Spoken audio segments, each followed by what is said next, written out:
Hey everyone, welcome in to another daily editorial here on the KE Report. We are getting an update from Eloro Resources, traded on the TSX Venture Exchange under the symbol ELO and on the OTCQX under the symbol ELRRF. Shad and I are chatting with Quinton Hennigh, the technical advisor over at Eloro Resources, and we are following up on a news release that came out earlier this week, July 28th. It released 4 more drill hole assay results. The headline number here being 129 grams per ton silver equivalent over 300 meters. And this is the mineralized envelope of the Santa Barbara breccia pipe, all at this Iska Iska silver tin polymetallic project in Bolivia. Now, Quinton, there were a number of different minerals that came into that silver equivalent calculation. Break down the type of minerals that you saw in the results and the importance, I'm guessing, of each and every one of them. Okay, that's a really good place to start. Look, these systems in Bolivia are very, very interesting. They're amazing deposits because they host a large number of transitional metals. These are, if you look at the periodic table, basically all those metals kind of in the middle of the periodic table are what we call transition elements. Okay, and these metal-rich porphyries, these metal-rich magmas that came up and in Bolivia, tend to generate what we call polymetallic deposits. Okay, these are deposits that have many different metals associated with them. There are many deposits of this type across Bolivia, the southern part of south central Bolivia. This is a prolific belt with many world-class deposits. Potosi is one of the biggest. Well, it is the biggest silver deposit on Earth, but it also has zinc and lead and tin and a lot of these other metals we have. What do we have? Well, we have silver, we have zinc and lead. We have a bit of tin, and in places we have a lot of tin. Okay, there is a tin porphyry here. We also have copper in places. We have gold in places. We have exotic metals, bismuth, things like indium, cadmium. I could ramble off a few others too. Okay, now one of the challenges we face as a company is presenting this data to investors. People go, "Oh, wow, that's interesting. There's a lot of metal here. What does it mean?" Okay, we break it down and we present it as silver equivalency. Now, we recognize that silver in many places is not necessarily the dominant economic mineral in this. But if you do it in that respect, people tend to rationalize things better. They tend to understand things better. Now, I'm a gold guy, okay? So the numbers that you just rambled off, the 300 meters of 129 gram silver equivalent, if you translate that to gold, I'm talking just raw dollar value, which is what I'm doing here, is about 1.8 gram gold equivalent.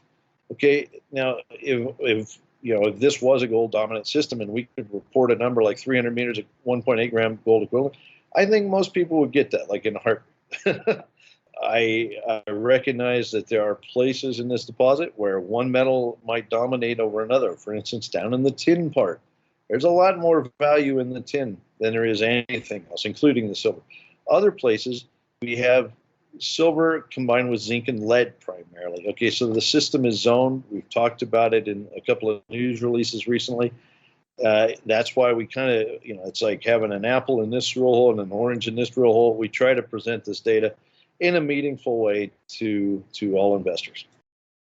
Well, Quinton, I'm glad you clarified that, because there has been a lot of chatter on some of the chat boards about why is it being reported in silver equivalent, and that clears it up. If it was reported in zinc or lead or one of the other minerals, you could still do that, but investors may not be able to interpret it as well as when you put it in silver terms or gold terms. But you brought up the tin there, and there's also been some discussion about what is the importance of the tin in these kind of deposits that we see in Bolivia and these big silver tin systems. So could you also just clarify that again? We've touched on it in the past, but I think it's an important element that you're seeing that tin in there and what that could mean to the economics of a deposit of this size. Certainly. Look, the porphyries, the magmas that are kind of solidified down in the ground, kind of a little bit below these deposits, are often tin rich. All right, and in this case, our tin porphyry is a bit further south from where these drill holes that were announced in this release are located. Okay, so the tin porphyry is more down towards the central part of this target area that we're drilling. Now the tin at Iska Iska, in some of the tin intercepts or the drill holes that we've drilled down into that regime, the tin is running 0.4, 0.5%. You can look back at our previous news release. This is a few weeks ago, and you'll see some very high grade tins. Now that's astonishing, guys. 0.4% tin, for example, is about twice the grade of most tin porphyries in Bolivia. So to me, that says this is a very strong system. It's demonstrating it can make high grade tin. Tin is now I believe it's around $37,000 a metric ton. If people don't understand tin, the meaning of that, that's almost, not quite, but almost 4 times the price of copper. Okay, think about that for a minute. 0.4% tin, holy cow, that's like saying 1.6% copper almost, or something of that ilk. Like, again, we're trying to help people rationalize this by making comparison to what this means in context of other types of intercepts they might be more familiar with. So, Quinton, it does sound like people are still wondering about the economics of a project like this because of all the different minerals. And I understand what you're saying. Many of these do carry some very nice values, but when it comes to mining these deposits, is there complexities around it? What can you tell us about maybe other deposits that are very similar to this that are being mined and how you can mine a deposit like this? Yes, there's actually a number of deposits of this type being mined in Bolivia. And, I'll pick Minera San Cristobal as an example. Minera San Cristobal is a ways west of Iska Iska. I think it's about 100 due west or more or less. I might be off by a bit. But it is mining primarily zinc-lead mineralization with silver. Okay, the grade of silver, I believe, is hovering around 20 grams per ton silver. And the combined zinc and lead maybe constitute about 1.6%. Okay, what does Minera San Cristobal do? What does it deliver? Well, look, it is a remarkable deposit. It's been mined for about 11 or 12, maybe 13 years now, continuously, and it has been one of the best economic returns for Sumitomo Corporation. It is a wonderful deposit. Okay, the zinc and the lead basically pay. And this is at 1.6%, guys. The zinc and the lead pay for the cost of mining and processing. Okay, guess what? That means the silver is for free. Now, there was a time where they were producing around, I think, 20 or 25 million ounces of silver per annum. I think it's now on the order of 10 to 15 million ounces per annum. But you quickly do some math in your head. You go, let's see, silver's $25, or maybe it's a little more today, and they're producing, call it 12 million ounces of silver, and that lead zinc is going to pay for their costs. That means their silver is basically their free cash flow. That's a way to think of it. Okay, 12 million ounces of silver at $25 an ounce, and that's about 300 million US. Okay, that's amazing. These types of deposits absolutely kill a pig when it comes to economics. Pan American's operating there. There's other deposits that are currently being developed. There's other styles, like the Andean guys, for example, are mining the oxide material. Where this is basically the near surface oxide material, but they're also dealing with this polymetallic stuff. Again, they're making great money. These are great deposits. They make a lot of money. Well, Quinton, there's no doubt that there's a lot of metal at this deposit and over wide intercepts, and there's a lot of continuity. So some of the other questions have been like, hey, there's no doubt this is looking like a good deposit. It's still early days, and there's still a lot of exploration to go. But some of the chatter has also been, are there any deleterious elements in there that would be smelter penalties? And what kind of concentrates would you have to produce from this many different types of metals? Do you have any handle on that yet, or is it still too early to be looking at that? I know you would need to do some met testing and everything, but what will the company do as you move down the pike on the met testing and determine what kind of concentrates you'd produce? Certainly. Look, what we have in hand right now is the multi-element data from analyses of our drill core. We can see a wide spectrum of elements. I think there's on the order of 50 elements that are reported in that data. It includes a lot of the deleterious elements. Okay, so things like arsenic and, some people say, well, cadmium is deleterious. Well, it is, but if it's in high enough concentration, the smelters will make a concerted effort to collect that. That collect that metal. In other words, it can go from being a penalty metal to actually payable metal, at least at the smelter. So that's up for debate. But arsenic is actually reasonably low. It's in the few hundred ppm. That's pretty consistent with most base metal deposits of any type that I've seen. So no, I don't see high deleterious elements. I don't see. There's certainly no significant mercury. Antimony's fairly low. These are the ones you worry about most. I don't see them here. We're doing met work, so the company will have more detailed data in the next few months. But I look around at analogs, okay, and I look around at all the deposits in this region, and all of them generate really high grade, high quality concentrates. In this case, in theory at least, without having all the met data back yet, what I would likely conclude at this point is this will make a great tin concentrate through gravity. It will make a wonderful zinc concentrate of sphalerite through flotation. The lead will also be targeted, and you'll probably also scavenge copper too. Okay, so you'll have multiple concentrates. Things like silver will likely report with lead. That is typically the case. Maybe some of it goes to the zinc, don't know. Things like gold will often also report with the lead.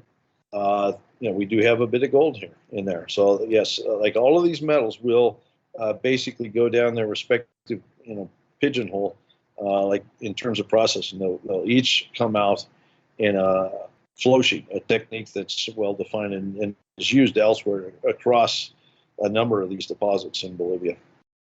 All right, Quinton, let's focus a bit on the drilling that is still ongoing here. So the news release says the company has already completed 46 diamond drill holes for a total of a little over 22,000 meters. There are still 3 rigs on site. Give us a little insights into where the news will be coming from, where these drills are drilling, and what you hope to prove with the continued drilling. Okay, we got 3 rigs turning at site. Just like you said, 2 of them are surface rigs. They're drilling from drill pads on surface. One of them is an underground rig. And what we're trying to do is do enough drilling. Bill Pearson, who's overseeing the project along with Osvaldo Arte, do intend to drill enough to put together a resource at some point.